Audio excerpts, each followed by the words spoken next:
Alrighty, folks. How you guys doing? This is Mongo from Mongo's Big Thanks. Thanks again for all the wonderful stuff that you guys have been saying. There's been a lot of great support, specifically for this. Not only for this, actually, not only for this little thing that I do, but there's been a lot of good vibes, a lot of good vibes. Now, give me a second, folks. I'm going to close my window because I am near a busy road. So, in the meantime, let me mute this and put this little thing up here.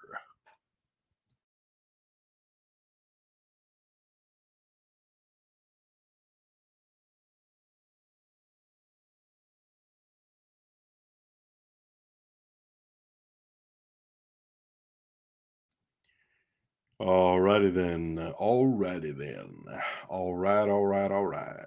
Hopefully, you guys are doing good. Figured I'd just pop on really quick. There's quite a few great streams going on today. And I ain't going to be presumptuous and say that I really compare. So I definitely don't want to compete with any of those ones.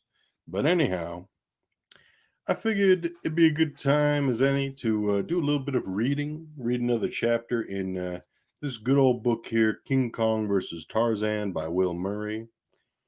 Murray. Yeah, recently I just got the novelization for Dragonheart. So I got that book. It's considerably shorter by about probably almost 200 pages, I'd say. Yeah, give or take 50 or so. But yeah, it's a shorter book. I might decide to go read that eventually. But I'd like to get a little further in this book here. Let me make sure my distance is correct with this. Oh man, I gotta tell you, right before we start here, the weather has been much nicer down here in Southern California. We've been hitting a nice cool 73 degrees. Nothing cold really, but once it gets to nighttime, it'll get down to the 40s, which is always nice. It's always nice. Let me take a drink of water here, folks. Make sure my vocal cords are in sync, so to speak.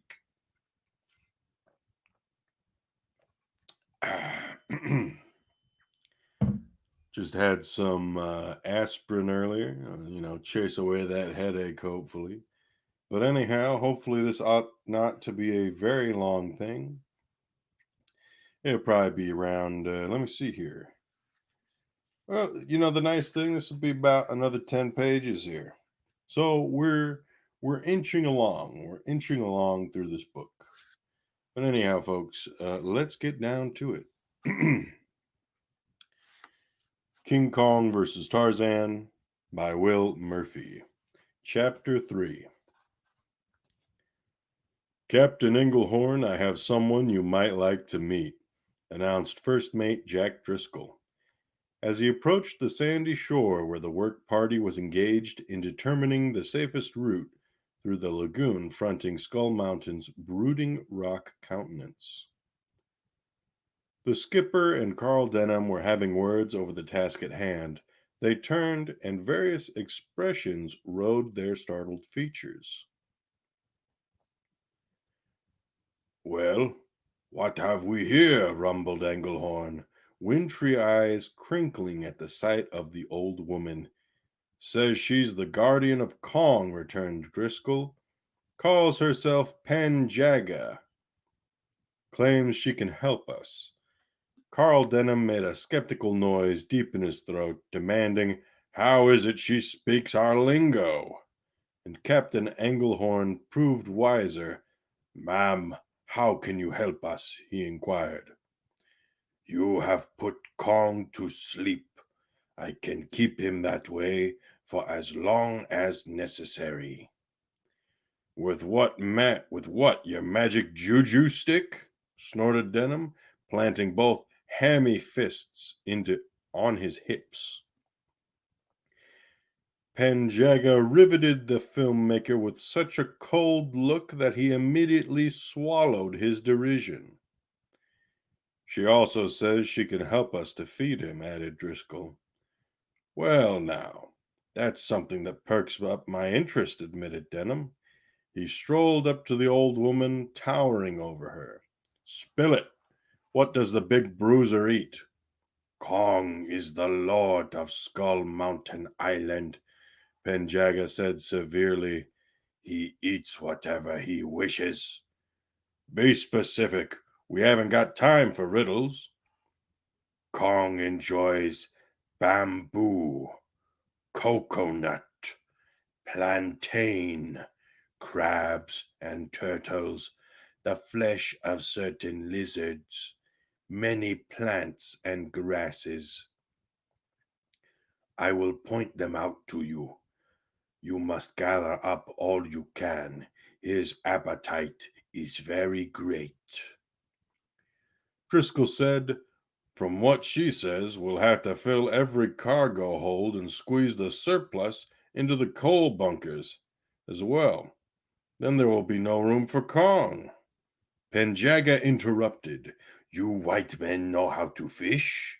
Of course we do, Denham burst out. What do you take us for? The old crone did not answer that. Possibly she did not understand what was meant, but her stiff expression suggested otherwise. Kong will eat fish, but he may not always like the taste of cold flesh. But if you are willing to fish, he will eat what you give to him. Thinking of the practicalities, first mate Driscoll said, it will be worse than the Augean stables in that hold after only a few weeks out. We will worry about that later, snapped Denham. Let's get to it. First, we've got to steer that raft through those nasty rocks. It was a daunting prospect, for Skull Mountain Island was surrounded by rocky reefs and shoals, which formed a natural barrier around the mist shrouded island that was all but unknown to modern mariners. There was a gap in the stony breakers choking the lagoon, which they had first reached in their dories. That was one thing. Maneuvering the great raft and its slumbering occupant through those treacherous granite fangs was not work for the faint hearted. We'll concern ourselves with his forage after the creature is safely in the hold, decided Captain Engelhorn. If we can't load him on board, we'll need to feed him. We won't need to feed him. That made perfect sense to everyone. Even Carl Denham did not disagree. The survivors of the shore party waded into the water, eyeing the sleeping Kong with undiminished nervousness. The brute slept on, oblivious to everything. If ever a mountain slept, Kong was that mountain. But his nearness reminded them of a dormant volcano. Should it rumble back to life, all would be lost. They reached the motor launch, which had been maneuvered about until it bobbed at the head of the immense raft. Climbing into the rocking boat first, Driscoll assisted the old woman aboard. Giving the motor a spin, Jack Driscoll took the tiller firmly in hand. The dory began muttering forward, her stern foaming. On either side, uneasy-eyed natives manning their dugouts started paddling in an eerily synchronized manner. It seemed as if they had been practicing for this day all of their lives. The raft lurched, moving ahead. Kong was leaving his ancient home.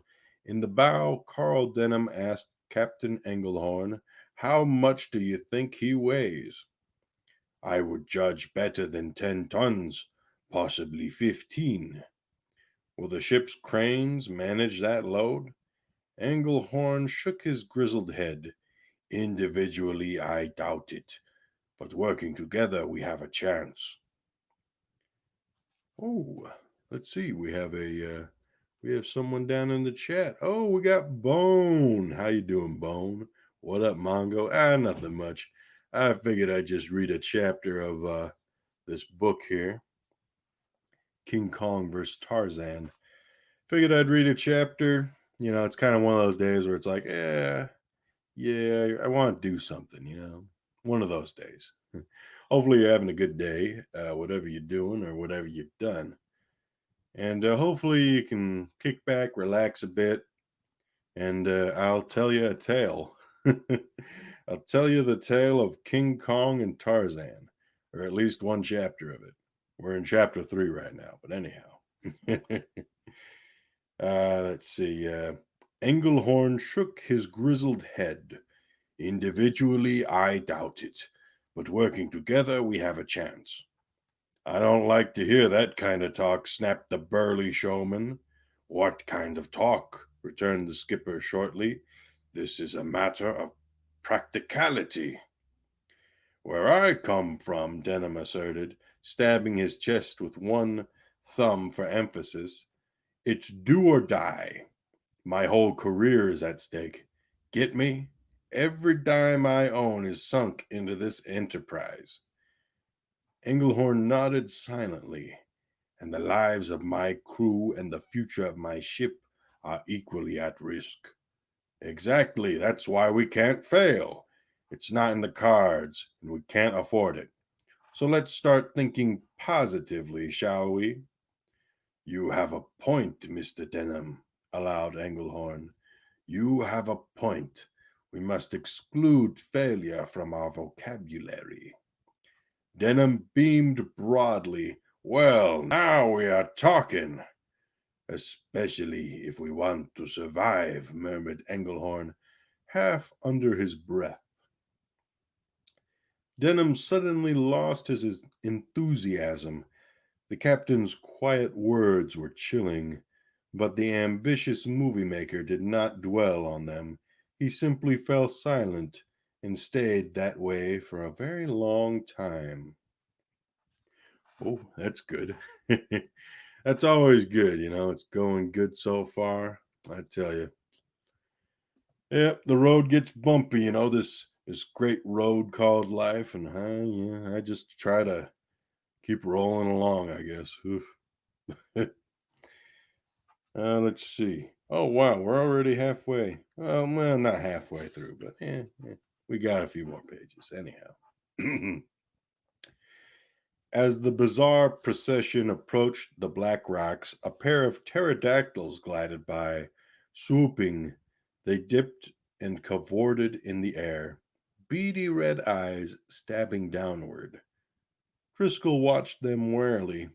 From past experience, he knew the great winged creatures to be fish eaters. Swooping close to the chop, they spied silvery scales near the surface and plunged in their needle beaks in unexpectedly to pluck a squirming meal from the surrounding waters. But these specimens did not appear interested in breakfast.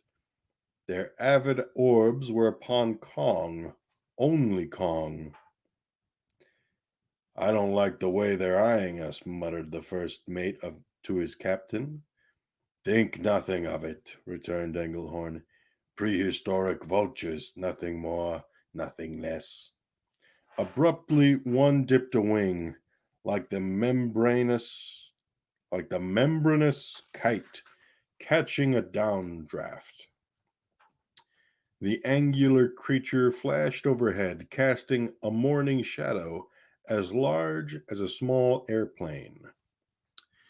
All right, I got to take a second here. Real brief. I'll be back with you in a moment.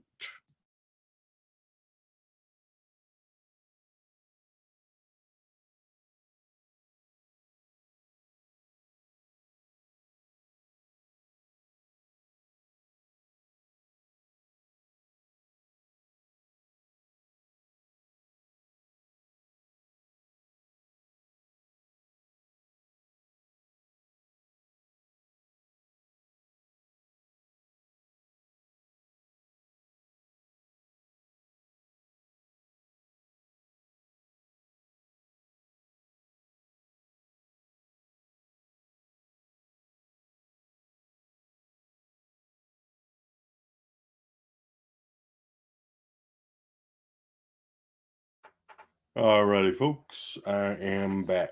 I am back. I am alive, so to speak. But let's get back to here.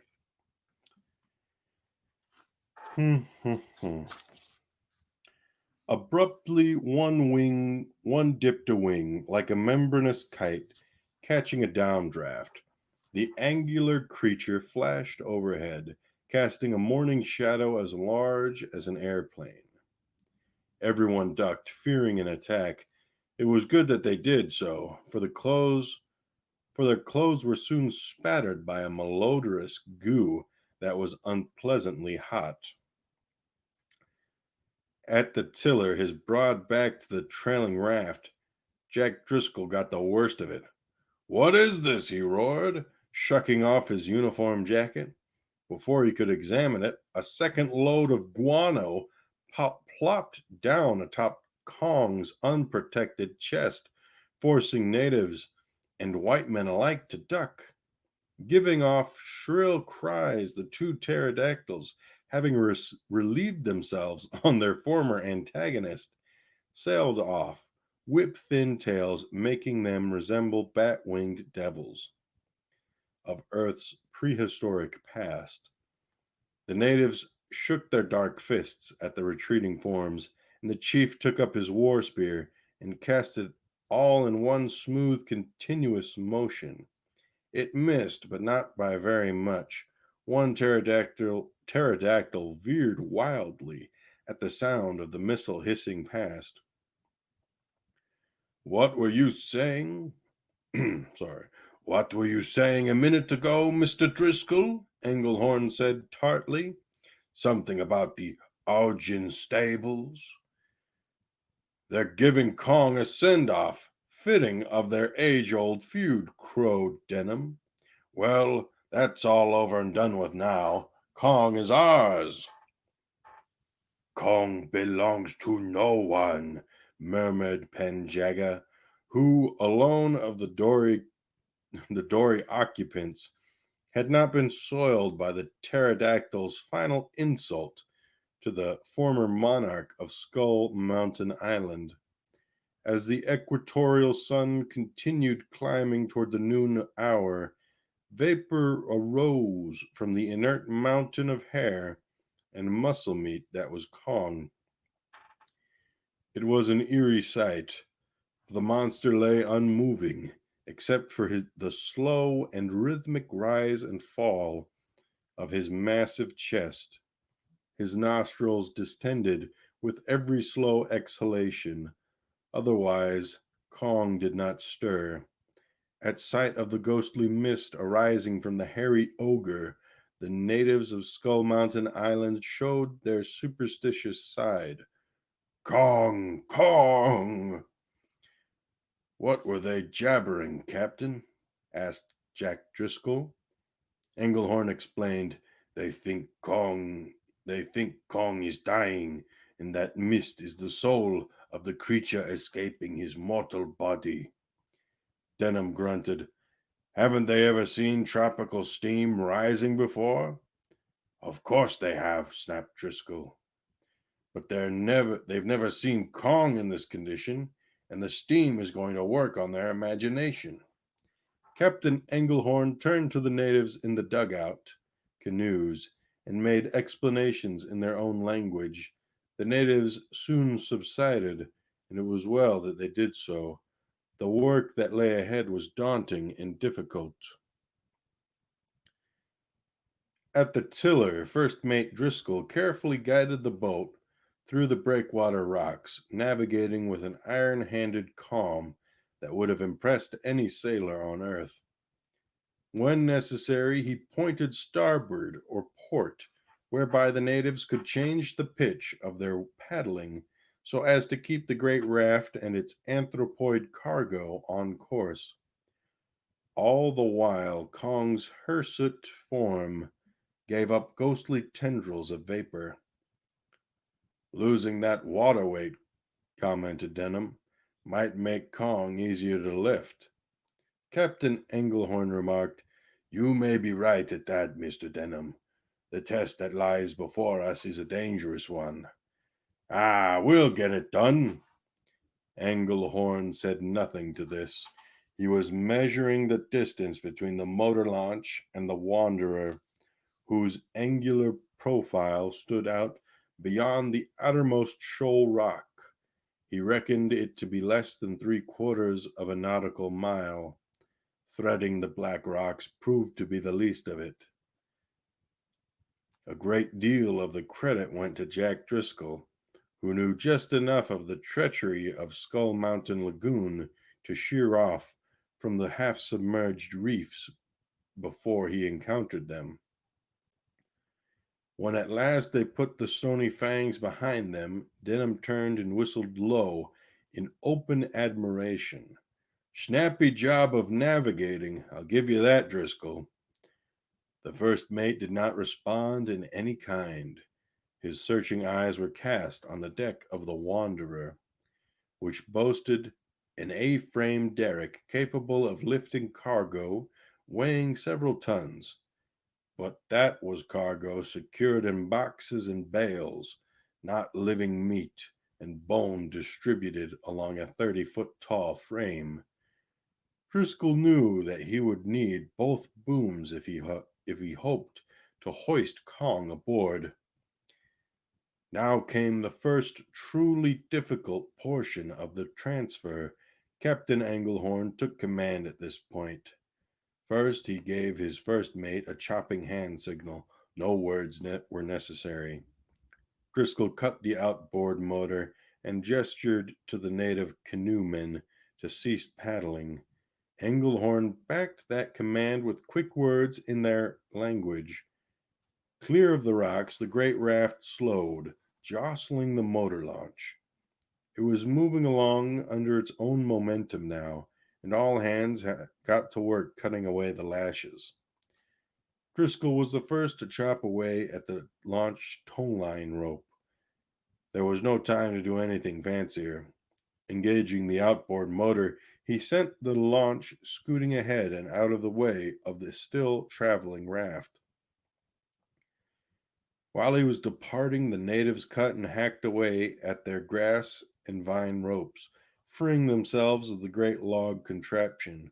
Once this was done, one by one, they pushed their dugouts away, using the blunt ends of their war spears.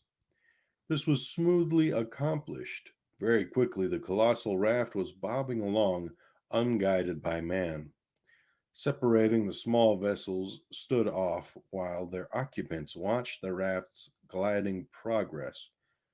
The raft was on a direct, heading for the port side of the Wanderer. The only question remained, did it have sufficient momentum to make contact with the rust-streaked hull? As they observed the raft's progress, it seemed for a long time that the matter could go either way.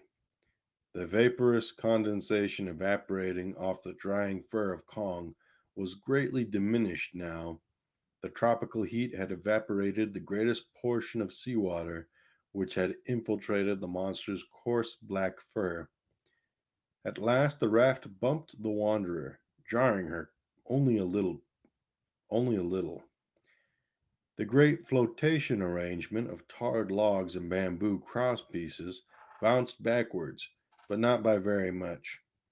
Mere feet, not yards. It held together, not a certain thing until that carefully controlled collision.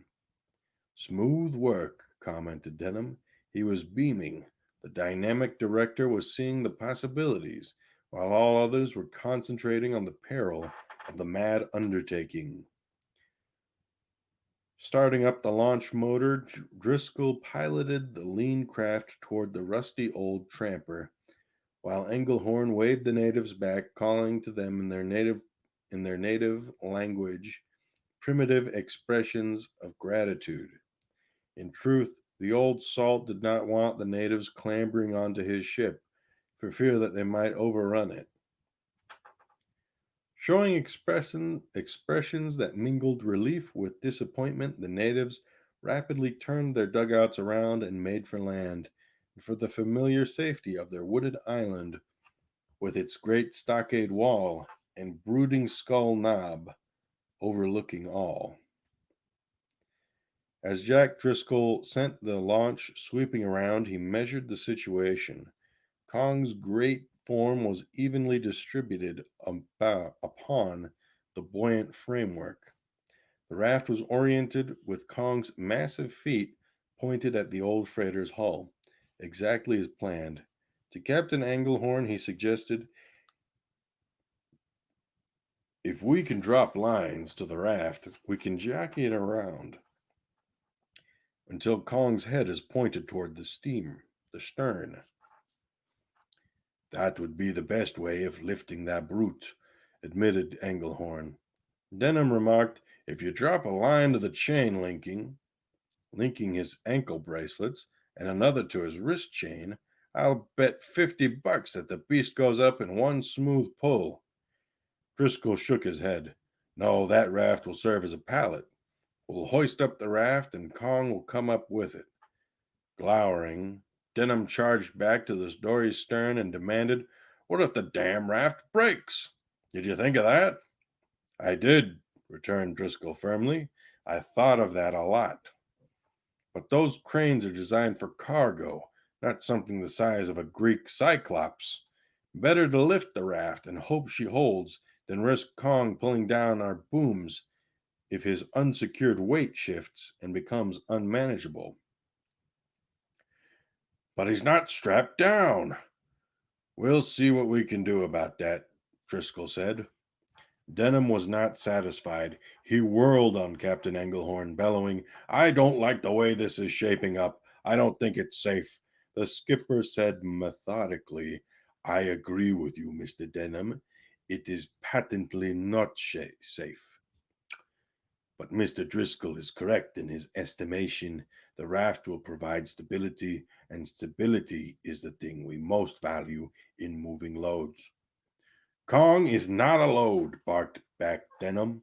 "Kong is worth $1,000,000, and I won't lose him just because that raft is more convenient for your work crew." Carl Denham and Engelhorn locked gazes, which seemed to strike sparks in the morning air. The skipper was a long time in responding, and when he did so, his tone was subdued but firm. "I am sorry, Mr. Denham. I am the master of this vessel, and Mr. Driscoll is the best first mate I have ever known. If his professional judgment is that the raft will hold, I must abide by it, for that is my judgment as well." "Now listen here," Denham erupted. "The matter is closed, Mr. Denham," snapped Engelhorn. "I will not have the Wanderer capsize if the loading goes on amiss." "I tell you that raft won't hold," Denham complained. "Then I suggest you return to the island until my crew sorts out the matters." By this time, Carl Denham's face was a shade of red, verging dangerously toward close to purple. He looked as if he was on the threshold of an apoplectic stroke. But the film director knew when he was licked. Captain Engelhorn was not going to budge on this particular instance, and no power on earth could move him off his convictions. "If it's all the same to you," Denham said in a dispirited voice, "I'll stick around and watch. It's only my future at stake, after all." "Watch," rejoined the captain, "but do not interfere. You may be a capable director of cameramen and actors, but we will direct ship's operations without further interference." Behind Carl Denham's back, First Mate Driscoll fought to keep his smile of satisfaction under control. This was the first time in 3 months that the hard charging filmmaker had not gotten his way by bluster and demand. Jack Driscoll sincerely hoped this was the beginning of a trend. And alrighty, we got through that pretty good. That's the end of chapter 3. And I think I'm going to call that a little into the stream there. Big thanks to you, Mr. Bone, for coming in. You've been a great audience. Yeah, I'm really getting into this.